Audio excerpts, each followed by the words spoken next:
So my students already know that I am a very poor illustrator, but they're about to find out that I'm also a very poor user of Microsoft Paint.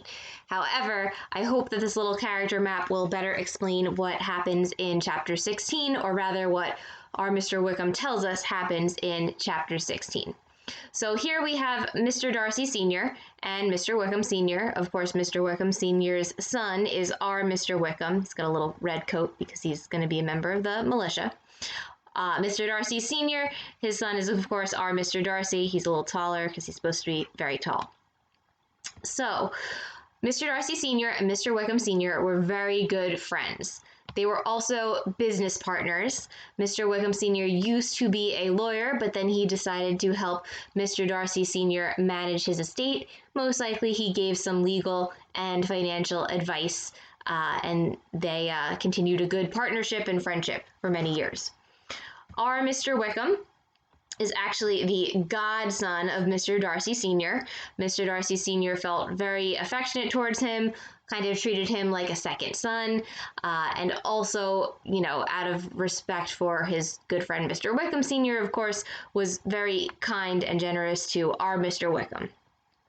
He plans on giving him a living in the church, in other words, a job and a place to live. Mr. Wickham Mr. Wickham Sr. passes away, and Mr. Darcy Sr. is very solid in that decision. Okay, but remember, there's still a competitive sort of edge to their friendship, rivalry, whatever you may call it, but there's a competitive edge to the fact that our Mr. Darcy and our Mr. Wickham grew up together. So then what happens is, after Mr. Wickham Sr. passes away, Mr. Darcy Sr. also passes away. Then our Mr. Wickham tells us that he does have a bit of a temper. He may have said some things about our Mr. Darcy. He may have said some things to our Mr. Darcy and, behaved in an imprudent manner.